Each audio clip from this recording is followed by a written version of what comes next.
What is going on, everyone? Welcome to the 13th episode, 13th installment of the Leadoff. As always, I am your host, as annoying as I may be at some points. Great day yesterday. Great day. Let me just run through the recap with you guys. We had the Reds or first five, whichever one you wanted to do. You could have played both. That was an absolute gem of a play. And then my favorite play, not even a sweat to say the least. Knew this was going to be easy. Knew this was going to be a good one. Should have put the house on it, but still happy we cashed either way. Knew that one was going to be awesome. The leadoff lay did cash. Not for the value that you see here, but the Phillies game got canceled. So that's void. Dodgers, White Sox, first five, both cashed. And the White Sox actually lost that game. So good job on the first five. Today is a little different. I do want to talk to you guys about some trade deadline stuff. Joey Gallo to the Yankees is absolutely huge for them to try and make a run here. He's really what they needed, to be honest. They need another, I don't want to say power hitter, but they need a hitter badly to help juice this lineup up. And they also really needed a lefty. So this kind of sorry I'm late, don't remind me. The Yankees need a lefty really badly. I think Florial's the only lefty they really have in their lineup besides Odor, but they don't need Craig Kimbrell. Yeah, the Mets are gonna get Kimbrell. All right, Lou. Just kidding. But yeah, the Yankees got a huge one. They had to give up a lot, but that's what the Yankees do. They give away prospects. They do what they do at the deadline. They do what they do at free agency. Nothing different for them. So they didn't give up Dominguez, didn't give up Volpe. They got some other talent in the mix there. So not a terrible trade for the Yankees. And for this season, it's what they needed to do. Still waiting on the Mets news. I hear some rumblings of Trevor Story and John Gray to the Mets, which the Mets would probably have to give up Mauricio and a couple others. So we'll see what happens. I do have another favorite play tonight, but I'm nervous about it because it's kind of a repeat, which I don't like doing, but the line just doesn't make sense to me. And I'll just pull it up right here. My favorite play of the day is the Reds money line minus 120. You have Luis Castillo, who it's a little different. His career made a little different move for the worst. He was a stud last year. He was really struggling earlier on this season. His first 5 games let up 8 runs, 0 runs, 4 runs, 4 runs, 3 runs. But in his last 5, it's 1 run, 0 runs, 1 run, 1 run, 3 runs. And then you go to his last 8, there's 0 runs, 2 runs, 0 runs. So, and he's gone deeper than 5 every single time. And you have Alec Mills for the Cubs, and they're still getting rid of everybody. Not a fan of Mills. His record's scary, but his ERA is still at 4. And his last 5, he's been cruising. And that was against the Cardinals, the Brewers twice, the Royals, the Padres, the Braves, the Padres again, and the Brewers. So these are some good lineups that he's facing. Last time he played the Cubs, even when he was struggling, he pitched 5 innings, 2 earned runs. And then the other time when he was really struggling, 5 innings, 3 earned runs. So he doesn't get blown up. He hasn't really pitched well, but that was before he started playing well. And we know he's capable of doing this. We know he was one of the best pitchers in the league last year. So for him to finally start to find his stuff now is what you really want to see, especially as a Reds fan. And you look at some numbers, and Alec Mills, his FIP is 4.81, which is pretty bad. Even Castillo with the struggling season is 4.29. Mills doesn't strike a lot of people out with only a 17% strikeout rate. And then you see righties hit him 45%, hard hit percentage a lot. Doesn't strike people out. Hit distance is pretty decently big, and he throws this knuckle curve to righties um, a decent amount of the time.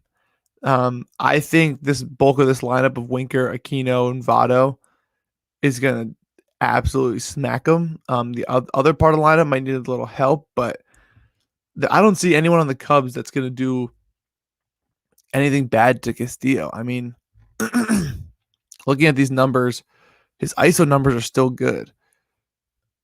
His record's also bad because where is this? A couple of his games he gives up earned runs are 2, but the runs scored were 3. Earned runs was 2, runs scored were 4. So I mean, earned runs are 4, runs were 6.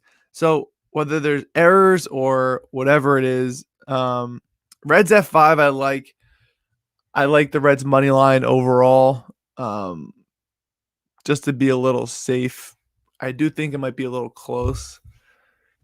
But the money line, maybe I'll do like a half unit on Reds first 5, half unit on the money line, or maybe a full unit on the money line, if that was me. But I love this play. I think just like we've kind of faded the, I don't want to like make you guys or get my words tied up, but fading the Dodgers was like a big public move. Everyone loved the Giants, but you find your spots like the Bueller and Descalafani. You look at Descalafani's ERA; he's a great pitcher, but struggles versus the Dodgers. Took advantage of that. This is another one where people love to fade Castillo just because they see his record, they see he's not the pitcher he used to be. But if you dig a little deeper, he's been solid. He's been really solid, and I will take a good pitcher that I know can be great. Kind of getting back into his form against a team I know is selling. And similar numbers for Mills here. He pitched against the Reds, 5 innings pitched, 2 earned runs, and then he pitched 1 inning back in May, gave up 3 earned runs. So I love that play. It's probably my favorite play on the slate.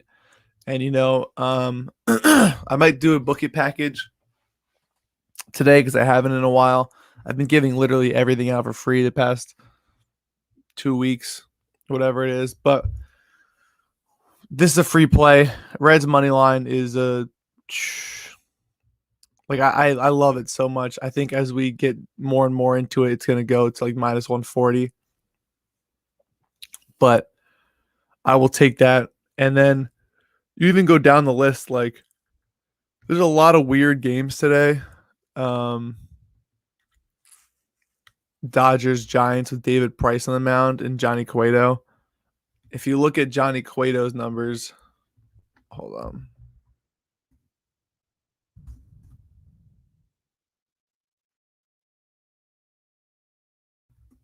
This season. Cueto's 1-0. Oh, this is the first time pitching against him in 2021. But he's 7-8 in his career overall. Just finished this game long. Are there any games that you guys absolutely like? Sounds like a lock. I love it, Peach. I really do. I also might be going to the Mets game again today at 12 o'clock, but probably not. And every time I go to the Mets games, they get absolutely obliterated. They lost 5-0 and 12-3 both times I went. So if it happens, I'm probably not going to a game for the rest of the year. But yeah, Johnny Cueto's been absolutely terrible recently. 3 runs, 4 runs, 5 runs, and 1 run against the Cardinals. I'm not really a big Johnny Cueto fan. I used to be. I would trust the Dodgers again. Sox with Rodon on the mound, I do love. Rodon on the road is actually disgusting. I just hate that White Sox team right now. They're so Lou, I hate to say it, they're just so inconsistent. I don't know what it is. Well, let's see here. Rodon. So Rodon gets hit decently hard versus righties. So you might see Soler and Perez be able to get one going. But I don't see it happening too much. But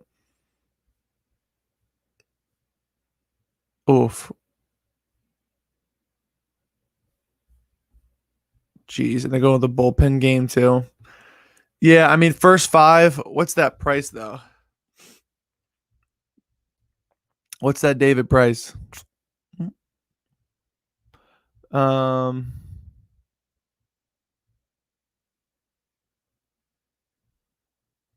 so minus 0.5 is minus 125. That's actually pretty solid. If I had to say, that's pretty solid.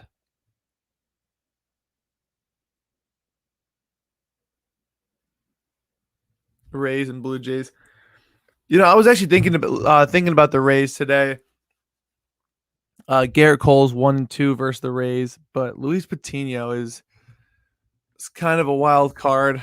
I kind of like the over in that game because Patino is really not that good at all. He did pitch 4 innings against the Yankees the other day. He gave a 1 run off a solo shot, but I like the Rays overall. I really don't know because Patino, I can't trust Patino yet. And Garrett Cole with the spider tack stuff, I kind of like the over, if we're being honest. I think it's like 7.5 if I had to play it. But I mean, no shame in betting the Rays today. I would take the shot. I don't know what their money line is though. Plus 110. Maybe too short of a dog for me to play, but if I had to pick, I'd probably bet the Rays. Brewers should be a lock. I think that's gonna be sharp money just came in on Reds, of course. I think I'm gonna make my leadoff lay right now.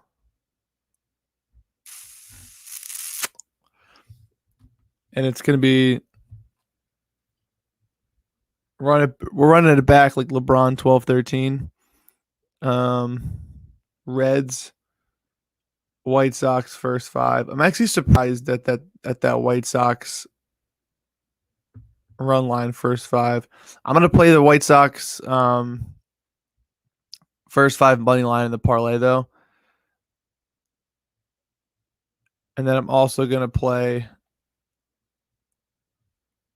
Brewers F5.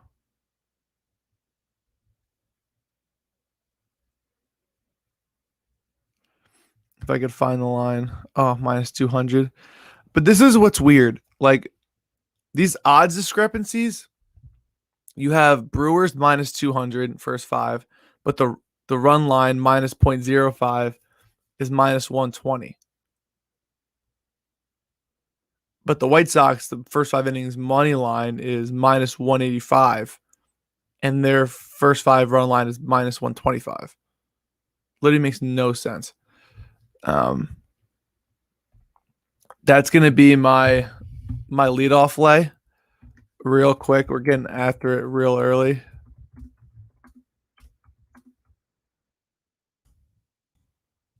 Here it comes. It's plus 308. We're going Reds money line. You could throw F5 if you want. I'm gonna be safe with the money line. White Sox.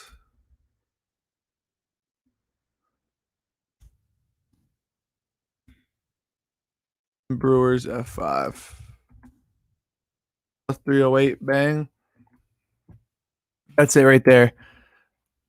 Books be bullshitting. That is the leadoff lay for sure. 1000%. That's so money.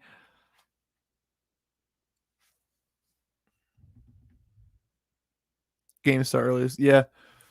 We're going to call this the Budweiser lay because we got red, white, and some brews. And Budweisers are red and white. So we're going to call it the Budweiser lay. So if you want to drink some Budweisers for this to hit, shout out to you. I'm also going to do a run line lay because we're going to call it run line, fun line lay because we're fresh off the sweep. Reds, Brewers. I say White Sox minus 1.5. You know what? Why not? Boom.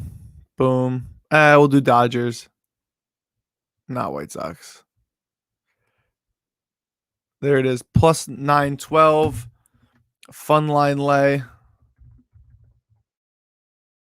Reds, Brewers, Dodgers,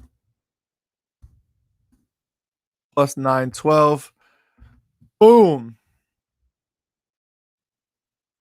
That's what's going to be. Budweiser. That's the lay. I'm not going to give out too much as I want to give my Discord peeps something. Line up 1.5 for the Sox. Yeah, you are your own worst enemy, Lou. That's really it. That's all I wanted to share this morning. I love the Reds. I like that lay. Might have a package out on Book It later. Discord boys, Lou, Peach, Chi-Town Bets. Still waiting for the day you come in the Discord, but I'll wait for Christmas. Maybe I'll ask Santa for that this year. But again, I'm going to say this every show. Discord gang, we're running a survivor pool, weekly fantasy, and year-long fantasy leagues in the Discord. So join today. Be a part of it. It's going to be absolutely awesome. It already is, even during slow season. So when football comes up, picks back up, it's going to be a madhouse. So stay tuned. Get ready. It should be a good time. That's pretty much it for what I have. Any specific game you guys want to play? Tell me. Tell me now before I hop off. If there's nothing, I'll gladly hop off. Waiting, wishing, hoping, praying. Hey, man. I know. We shall see. But all right, I'm going to wrap it up. Quick show today. Not a lot of games I really enjoy, but that's the spot I love the most. So take advantage of it. And I will see you guys tomorrow, possibly. Might have to make this a Tuesday, Wednesday, Thursday. I don't know. Something came out tomorrow morning that I kind of can't get out of, so we shall see. We shall see. But I'll let you guys know tonight whether or not we do it tomorrow. But cash those tickets, slam the Reds, slam the fun line lay, slam the leadoff lay. Right back to it. Boom, boom, boom. I love you guys. I'll see you guys bright and early tomorrow, possibly. So go cash those tickets. And if I don't see you, good morning, good afternoon, good night, guys. Discord gang, I love y'all.